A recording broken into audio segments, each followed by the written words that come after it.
Joining us today is Bruno Dias, a nationally recognized expert in behavioral threat assessment and management. With a career spanning law enforcement, federal service, and K 12 school safety leadership. With deep experience leading violence prevention initiatives in school districts and at the national level, Bruno brings a multidisciplinary, public health informed approach to identifying and managing threats before they escalate, focusing not just on response, but on early intervention and support. As a researcher, practitioner, and advisor, Bruno has helped organizations build systems that move beyond reactive safety measures toward proactive, evidence based prevention. Today, we're going to explore what behavioral threat assessment really is and how schools can use it to create safer, more supportive environments for students and staff. Bruno, I'm so excited that you're here. Thank you so much for joining us on the Sound Off. Hi, Michelle. Thank you for having me. And I'll be sure to let my mom know that you read the entire bio that she wrote for me. So thank you. It opens, but you got to give props, you That's gotta, it. you gotta give credit where credit is due. Well, she did a great job. Tell Well, her. thank you. So okay, before there's so many things that I so many questions that I have for you, and then I know a lot of our folks joining, listening, whenever they are listening, are going to have. But before we start unpacking what we're talking about here with threat assessment, what this means, how this works, all the things, I gotta ask, what is your superpower, Bruno? Ooh, superpower. I think it's being, I'm pretty self critical. I try really hard not to make the same mistake twice. And one of the things that I picked up in life is try to understand the meaning of things, even when things don't go my way or I'm experiencing setbacks or losses. I try to find meaning in that. And I think that comes from, I lost my dad at a pretty young age, and it kind of became part of my resilience process. And I think that experience made me both emotionally stronger and a little bit more analytical. So I try to look at setbacks as also positive. So I would say that's my superpower. Wow, and in the time that I have known you, I've seen you put that in practice, like in real life. So I'm glad that you Thank you. shared. Resiliency is very much at the heart of our Mhm. conversation today, right? And the work, this work that you are so involved in and have been involved in so many different sectors across the country. So I'm really excited to use that as a little bit of a bridge, but to dive in and set a foundation with folks. So we talk about behavioral threat assessment, and I think some people call it just threat assessment. Some people call it behavioral threat assessment. There's all different variations, and I think as a result, there's a lot of confusion about what we're talking Mhm. about. So, can we start there? Can we just start, with what we're talking about and how it has evolved to come into the K to 12 school safety setting?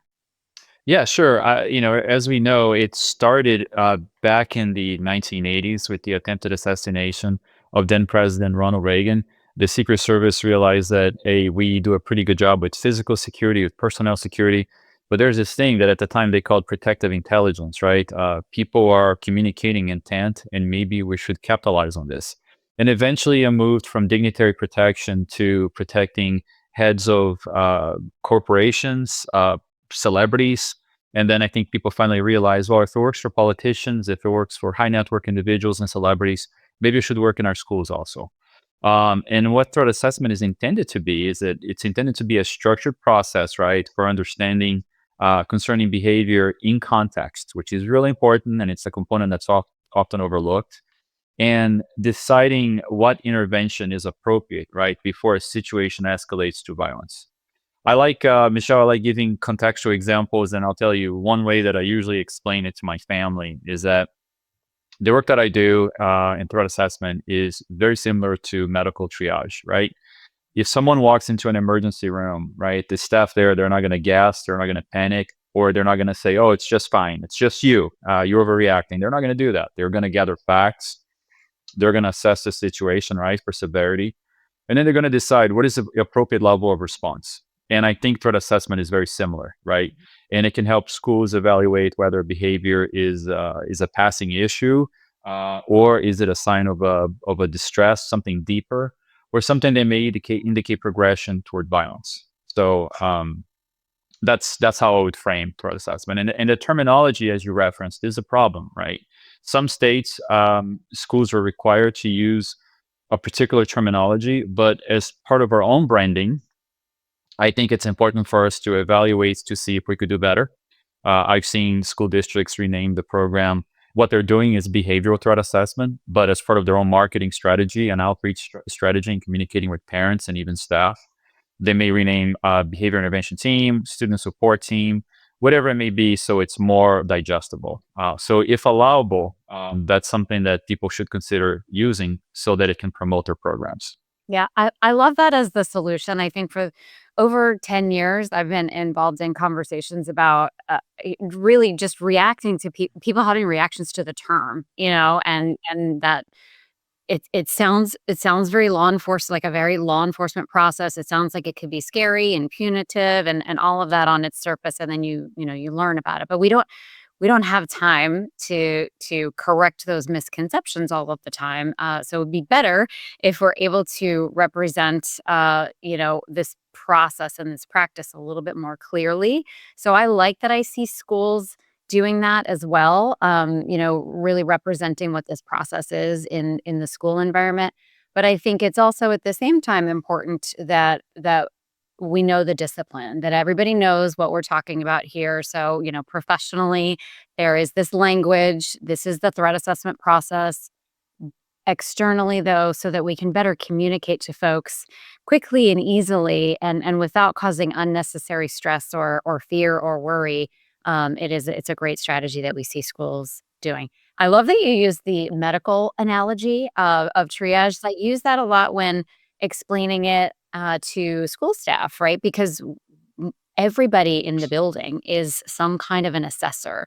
Our school Mhm. nurse, I often use pretty much the same example. When a student comes into the health suite, the nurse isn't going to panic. The nurse is going to start collecting information and facts and interviewing and taking temperatures and those types of things to then begin this very systematic process of determining what the next best steps are. Teachers do the same thing. Get a new student, often a surprise, and we go through this process of gathering information, spending some time looking at how they're behaving, looking at how they're interacting so that we can determine the best, most supportive course. So, really, really a great example there. Michelle, if we could just stay just a little bit longer with the terminology, I just wanted to add a few more things, right? I remember calling a parent initially when I first got into this work, and I do have a law enforcement background, and it was something that I had to recognize I needed to move away from it a little bit. And what I mean by that is, it's off-putting for me to call a parent and say, "I'm conducting an investigation," Yes. right? And your kid is a target of this investigation or the Right. center of the investigation.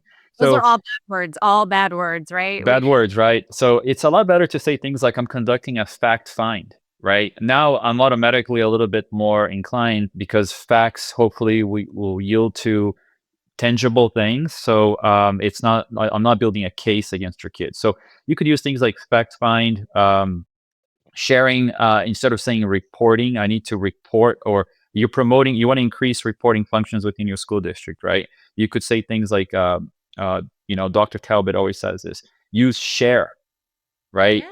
Sharing is a more positive than saying reporting because you get that snitch, connotation or connection. So just say, hey, share information. So there's a lot that we can do to brand the program towards success. And I think we need to take all of this into consideration because with the elevated threat environment that schools are facing today, right? Ultimately, what we want to do is avoid overreaction or underreaction. And I think behavioral threat assessment and doing behavioral threat assessment with fidelity can help us find that balance. Yeah, bottom line, words matter, right? Yeah, And yeah. when you're reaching out to students to be a part of this process, to speak up when they're concerned about a friend or a situation, a lot of times it's really a situation that we're looking at. Of course, there are people at the heart of that situation, but we're looking at all the factors, like you said earlier, the context. So how we are able to communicate that to our student population, to our parent population, I think is really fundamental to how we're going to Mhm. succeed in supporting a situation or supporting students. Exactly. So yeah, I think another area that I'd like to dig in a little bit with you is around this notion that these acts of violence are unpredictable, and as we talk about terminology, thinking about how we're defining this, what kinds of things are the kinds of violence that we are looking to remedy, to provide supports for, to identify, because there unfortunately are lots of forms of violence out and about in the world and now in our schools. But this is a very particular kind of violence that runs through this process of identification and intervention. So maybe let's start there. What is violence versus targeted violence? What's the kind of violence we're talking about here that we're trying to prevent?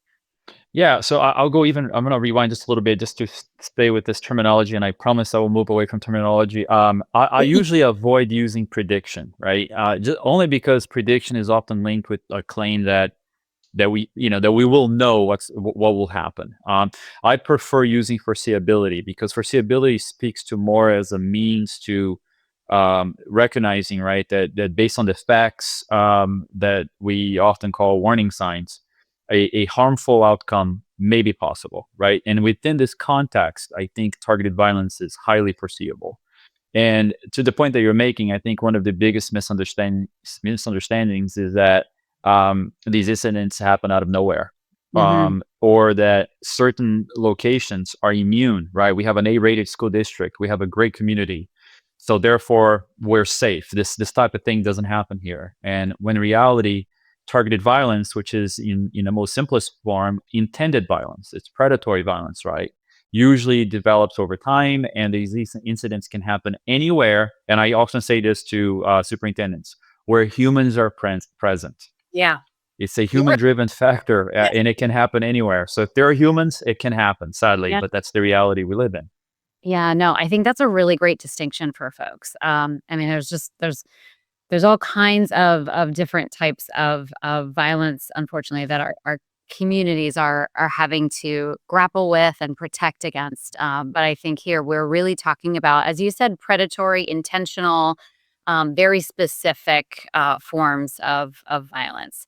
So I think that is a really helpful kind of level set for us. I also think too the notion of unpredictable and all of that, it's helpful to share with folks this concept that in the field of threat assessment, we often refer to as the pathway to violence. So I think when I first learned about the pathway to violence, I admit I just thought it was the most depressing thing to think about, that there was this, to me, it seemed like it was inevitable that a person is going to move through these phases, and then as I began to learn about this work and really this sort of scientific approach to preventing violence here, is that we're actually talking about something very different. So can you unpack that pathway and in the context of how this process is designed to identify and intervene?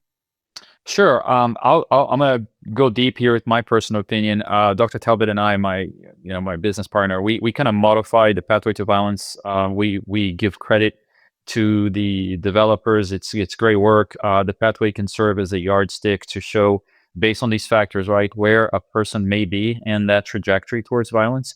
It's very helpful. It doesn't only inform risk; it can also inform management strategies because Yes. based on the facts, you can kind of see where a person may be. But I do think there's opportunities for improvement. So, for example, one of the first steps is grievance. When we present the pathway to violence using our own methodology, we replace grievance with unmet needs because it may not just be about a grievance, it may be about another problem, right? We've seen cases where individuals selected targeted violence not because they were mad at someone, maybe it was just to promote a cause. So they didn't necessarily have a grievance; they were trying to promote a cause. So unmet needs. The bigger question is, what is driving this person to do this? Yes, usually it could be a grievance, but it may be more to it. And also, I think one important call out is that the presentation of the pathway to violence, which is usually follows a stepped approach. And I think it's really important to recognize that from a visual perspective, that could be misleading. Individuals may bounce back, they may skip steps. So I think perhaps a different visual presentation makes more sense. But it helps threat assessors and threat managers, again, sort of use that as a yardstick to see where a person may be. And if you know where that person may be, you can also use time bound, time anchored components, right? So as I got involved with this case, I believe this person is potentially in the ideation phase. We implement intervention strategies, and suddenly I'm seeing evidence that points to research and planning.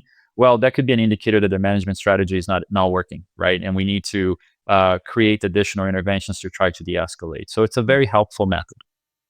Absolutely. I think that's a really good point that you make, though, about how it's it's not, people talk about the 5 stages of grief, for example, right? We all love a staged graphic or something to help us understand something that is very nebulous, right? Hard to put in tangible terms.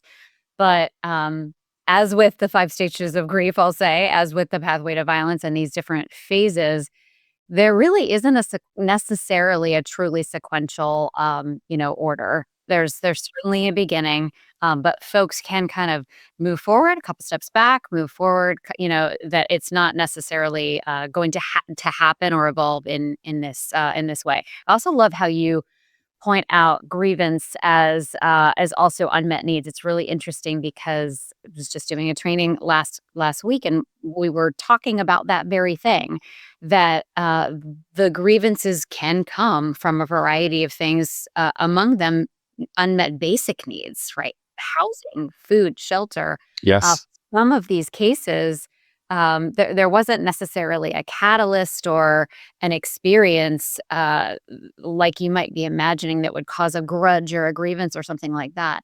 But there are unmet needs, and so I like that umbrella. It's a larger umbrella that could encompass, other things that would include a grievance. But I think those are really helpful ways to think about it. Great. And I also like the idea of a yardstick, right? That's really what we're trying to do. Where are you at this moment, right? And what can we do to de-escalate where you are at this moment, and put supports around you to even get you off of this pathway. So really helpful to think about it that way.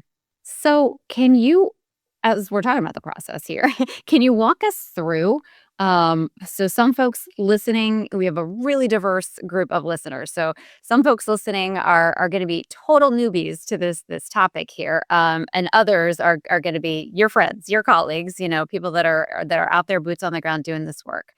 But it's, I think, really helpful, again, to kind of lay the groundwork here. Let's walk through what an effective behavioral threat assessment process can look like, and specifically in a school setting, because I know you've worked in many different settings with this practice, but it is unique in the school setting. So walk us through what that could look like.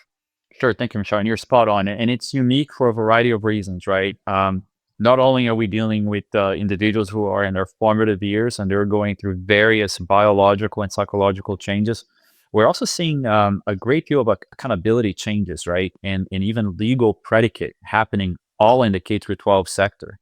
We now have a case with Cleveland versus Taft, right? Which it really sets some really important predicate for how threat assessment teams should function in K through 12 settings. But if you're very like just some quick items, right? Like the basics of threat assessment and what right looks like is you want to ensure that your program is team based, that you have an actual team, so you have diverse thoughts and ideas and perspectives. You have structured processes, and what I mean by that is you're not just sitting around and using gut instincts to conduct your process. You're using some kind of method to evaluate, and the method is you're trained on that method. Hmm. Um, and what I often see, sort of like the wheels fall off in K through 12 sort of assessment, is lack of protocols. You need to have protocols, and what I mean by that is, what are your protocols for how quick you get to these cases, how often you reassess them, what authorities do you have as a member of that team, right? Just because you're finding risk doesn't mean an administrator will listen to you. So it's really important to have really strong policies and procedures, because school districts typically have strong policies and procedures for different things. Yes. And if you lack that in threat assessment, then I could come back to you and say, well, you're just meeting a compliance check mark, or you're just making it look like you have this team and you're not following protocols that you already have in place for other functions. Threat assessment usually starts with effective reporting mechanisms or sharing mechanisms, as we mentioned earlier.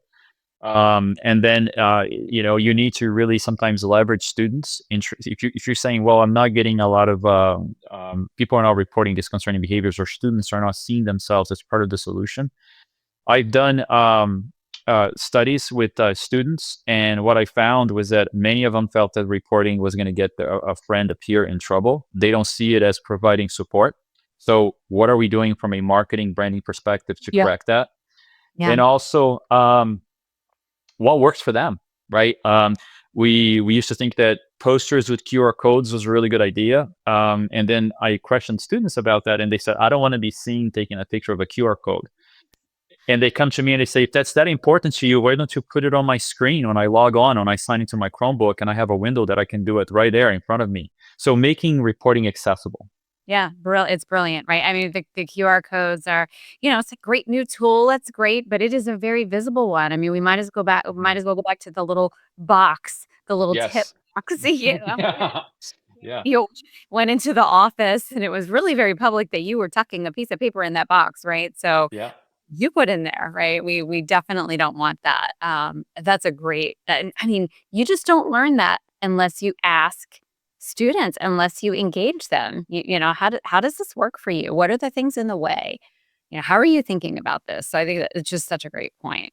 I think the idea too of a process and protocols. I'll just admit, as an educator, when somebody comes in to in-service us, about this new process and these new protocols, we tend to kind of get our backs up. We're busy. We're already overworked as it is in the building, and then to hear that we've got this new thing we gotta learn, and we gotta to run through. But what I find is once we start teaching this, all of that begins to fall away because the school setting is, as you say, we're very adept at these protocols, this a standard process for assessing where a student is in their reading growth or their social emotional development or what have you, right? I talked about our nurses, right? We do this all the time. Mhm. And so it's actually kind of familiar. If you put the guardrails in, you give us the rubrics, you help us understand that this is a standardized process that's going to be equitable across the board. Every time there is a report, it's always going to be handled this same way. We can get behind that. And it's been really exciting to see how that is transforming threat assessment in the school setting.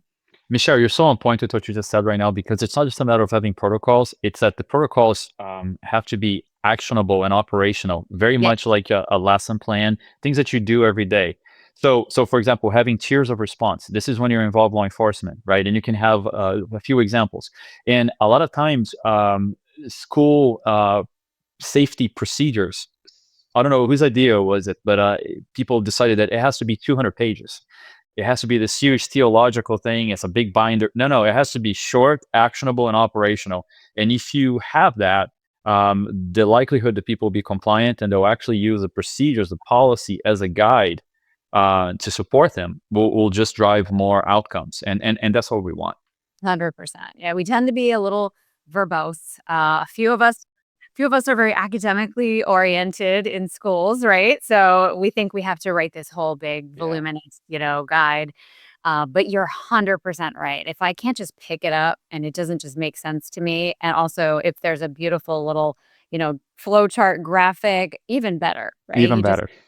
saves me a whole lot of cognitive energy, and I can get to what really matters to me, and that is helping this child, this group, this situation to get better. That's fantastic. So let's talk about what happens once there is a situation, a potentially threatening set of circumstances that we've identified in our school community. It's reported. We go through this, like I said, in schools. Many of us we're really experienced with that kind of identification and that initial kind of analysis. We're good at all that. So if you give us the model, we're down with that.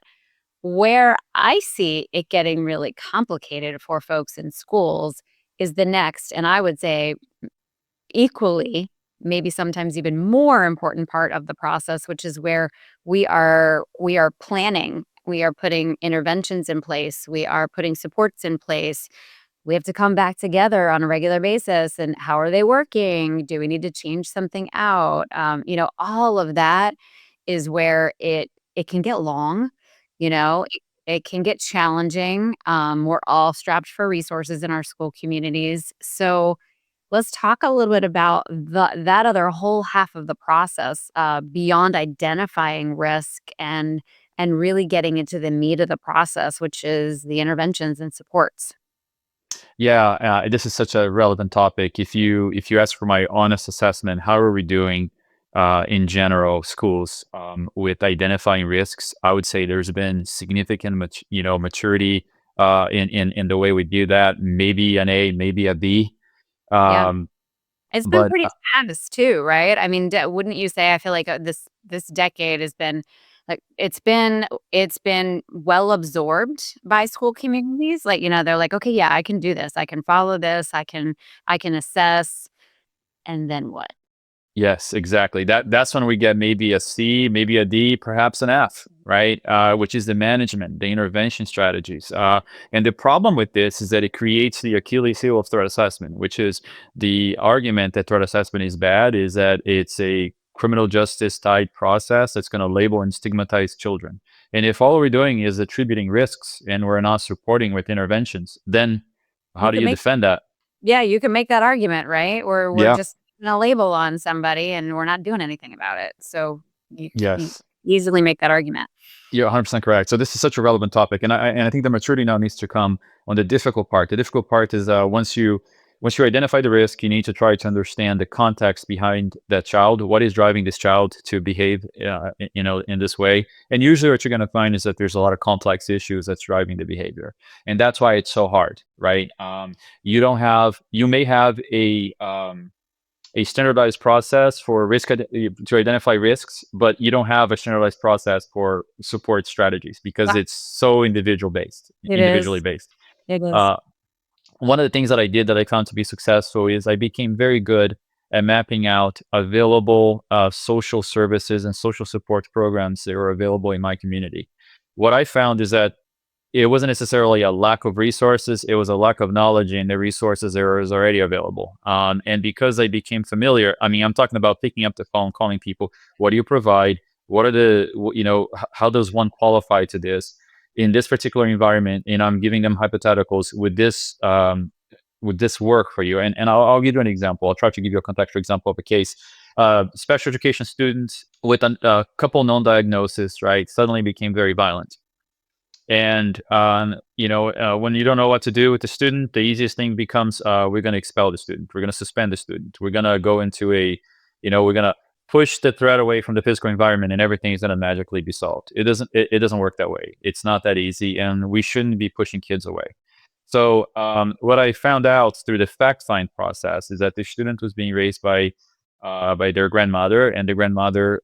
This was during COVID. The grandmother relied on public transportation, and the grandmother had not been to a doctor's appointment. The kid had not received the refill on the medication, which helped control, mood and chemical imbalances in the brain, and therefore we're seeing outbursts. This was not a school problem. This was a social problem, right? I found out that there was a kinship family program available in that particular county, and what they would do is they were willing to provide transportation for the family to go to doctor's appointments and other essential functions during the lockdown. So suddenly, this grandmother was able to take their kid to a doctor's appointment. The medication was refilled, the dysregulation was regulated, and we were able to keep the student in school. Again, outside the box thinking, you're never going to find a manual or like a little box that says, hey, go find a ride so that this kid can get medical treatment. But because we understood the problem and we were aware of available resources at the community level, it became our problem to fix and drive a solution out of it. So it's just, you got to be creative, but ultimately what we're doing is we're keeping the student in school. If you want to look at this beyond the human component and you want to look at it as a business function, you can say, hey, I'm not losing revenue from the school district, I'm keeping this kid in school. I'm maintaining my attendance goals and objectives, and I can tie this to performance outcomes. And we know too, sadly, because of the statistics, the research on cases where a student has been pushed out of the school, that in fact that can make the situation a whole lot more dangerous, right? We're removing them from a supportive environment where there are resources, people that care about them, people that can step in and help, and we're going to isolate and potentially put them in a situation where their circumstances are even worse, right? And that's not going to be good and healthy if we're dealing with a potentially violent situation. Absolutely. So this idea of mapping resources is so exciting to me. This is where I kind of nerd out. So I like to think of the this part of the threat assessment process. Like you said, you get really creative. You have to think outside of the box. No two cases are the same, but we are going to be pulling from the existing resources in our community. So what are they, right? So can we make this tool belt of all the different things that we can pull from? Of course, it's going to be different with this student, this family, case by case, absolutely. But can we at least organize all of those resources, right? Can we get them in a place where we know them, we know the channels, we know the person to call?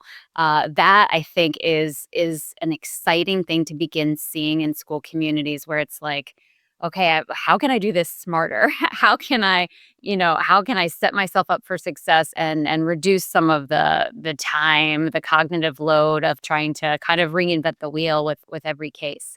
And I think what I love, you mentioned earlier how this is a multidisciplinary process. I think this is where it really gets exciting in terms of the multidisciplinary process. So as you lean into identifying resources and interventions and what programs are available to support, there are certain team members that really shine in this part of the process. So we look at who's on that multidisciplinary super team. Who are some of the people that are really kind of stepping forward on the team to carry the ball when it comes to identifying resources, making these connections, getting this kid in this kinship program so the family has the resources they need. That's a good question. I think each threat assessment team needs a champion, someone who really believes in it, somebody that's well trained, and they're going to look at threat assessment in their mind. They're going to reframe threat assessment as something that's designed to identify risks, prevent targeted violence, and they're just going to simply put in there, my goal, my job is to problem solve, Yeah. right? My job is to problem solve. Our kids are facing problems like never before. We have technology impacts. We have so much going on, and the threat environment is just I would say probably has never been as elevated as it is now. So what do we do? Do we accept risk? Do we accept that schools, shootings and violence in schools is just part of today's environment, or do we become very proactive? Do we become champions in this field and we try to change? And I think what we need is creative thinking. So I wouldn't necessarily attribute to role professions. I would attribute to passion. You have to be passionate about this work. You have to be passionate about wanting to help kids. And you have to realize earlier you intervene, more options you have. So if your threat assessment team is designed only to our threshold for threat assessment involvement is threatening behavior, start thinking that if your objective is really to make kids beneficiary of additional resources rather than being subjected to the threat assessment team, then you need to lower the threshold and start thinking, why is this kid sitting alone in the cafeteria? If I know that isolation is a contributing to potentially somebody ending up on the pathway, right? If other factors converge, and now we have this constellation of problems, and now they're entering that pathway because they don't even see themselves as part of the fabric of school or maybe even humanity, then what are we doing? Why do we have to wait until that kid matures their ideology into a threatening component? Why don't we start intervening with resources and support strategies early on? So Yeah. to problem solve as early as we possibly can, so we will have more options. Yeah, no, I love that. I think like how I think this process really lends to that state of mind, right? If we are Mhm. actively always thinking in this way, then we're so we're so far, upstream in our efforts that some of these kids are not really getting there. Because at the early kind of moments or mile markers on that pathway to violence are going to be risk factors, unmet needs, those kinds of things. And lots of kids, I mean, you and I could point to those, right? From our childhood, right? Mhm. We all can. But what's the difference between how our pathway formed and somebody else's is we had other protective factors. We had other people that stepped in who saw the pain, who saw the hurt, who saw the need and, stepped in to intervene and support. So we didn't even get there, right? And so I think that's for a lot of people, they look at those kind of early kind of benchmarks on the pathway and they're like, well, yeah, I had grievances, in my life. I think I just had one this morning, or I have these risk factors. And I had some times when I really struggled as a child, right? But to your point, that kind of early intervention, early support, prevents somebody from even entering, this harmful way of thinking, this pathway to violence. So I think too, when we talk about the interventions and the supports and all of I call it kind of like the magic of the multidisciplinary team, right? So we all bring these different skill sets, and that's kind of where I was going with this question for you. I think of a lot of times we see our school counselors, our school social workers. If you're lucky enough to have a school social worker on your team, if you've got one anywhere in your radius, you gotta get them on the team. Our special educators, these folks have a lot of natural knowledge and connection to these resources in our community and within our district. So I love, when we start talking about intervention and people are like, "Well, I have something to offer," Mhm. I have something to offer. I can connect. I love to see, like, our SROs, reaching out to some of their contacts, a mentor relationship begins. I mean, this is where I think the magic really happens. Coaches, I've seen coaches be a very huge resource in these cases. Yeah, no, you're right. The key is having a multidisciplinary team and getting people that are passionate about the process. But I agree with you. Social workers, coaches, SROs who have aligned their practices not to traditional street law enforcement work, but to schoolwork and dealing with children. Those are the best. So I agree with you 100%. Yeah, but you're right, though. It's just you can't come to this table and play on this team unless you are a problem solver. Like, you Correct. come, push your sleeves up, and find solutions. It's a very solution-oriented process for sure. So I feel like you did a beautiful job earlier giving us kind of a story. We learn so well through stories and context. I would love for you to share an example or an insight that illustrates how early identification and intervention can change that trajectory. So, before we get to the point of the alarm bells ringing, let's talk about an example of early intervention, very upstream thinking and action that really prevented an individual from even entering the pathway to violence. Yeah, I'll give you a case. It's a very difficult case. It wasn't super early. We should have probably detected this earlier. And you touched on this. It was a student who was being made fun of, was being bullied because of hygiene problems. And I remember doing a home visit, which it's a practice that I think more should do. And what I found out is that that student didn't have running water. They still had power, and the family was facing some very significant financial challenges beyond anything I had ever seen. Kind of hard to believe that, in today's America, some students are using buckets to use the bathroom. Yes. So we think that doesn't happen, but it does happen. And finding things like, again, outside the box thinking, right? How do we connect the family with available programs that can get the water activated so that, because if we just call child protective services, if we just call law enforcement, now the protective factor, which is that kid's relationship with the family, could go away. Putting them with a foster family may not be the best thing. So you have to get the entire context of the situation. And in this particular case, it was financial distress and health issues, right? The health issues led to the financial distress. And it was a matter of connecting the Family with Resources, a local church became very involved in providing clothing and different things to that student. And I never believed that part of our threat assessment program would be to develop a schedule for that student to have access to a shower temporarily. But that's something that we had to do. And later on, that student came to us and said that I was feeling so detached from the other students that I was starting to feel this anger towards them. So again, I'm not saying that that student would have entered the pathways of violence, but as articulated by the student, there was this detachment of, you have this kid who doesn't have running water, and they're in the same school. Kids that are driving supercars, to the same school district. They're driving $150,000 car, and they're all converging in that one environment. And the assumption sometimes that we make is that all of these kids are part of a well-intended family, and they have the same resources, and they're loved just like our children are. When the opposite is true. Yeah, that's a really powerful example, without a doubt.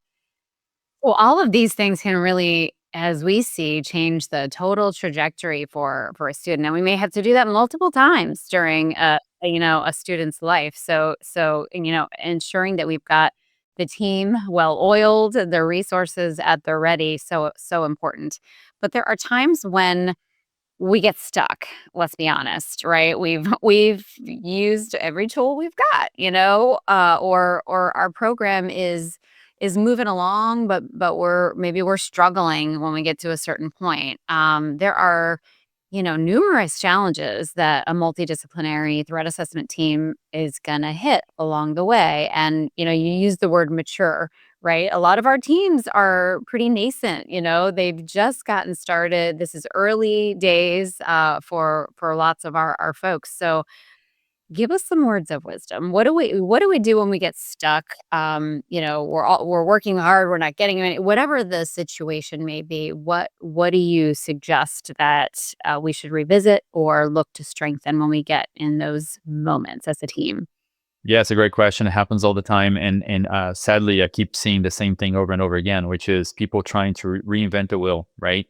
Instead of benchmarking, leverage the network of people that are doing this work in other locations. So I'm listening to if I go to a safe and sound school training, or I'm listening to this podcast and I'm hearing examples from others that, hey, threat assessment is working really well in my school district and it's been very successful.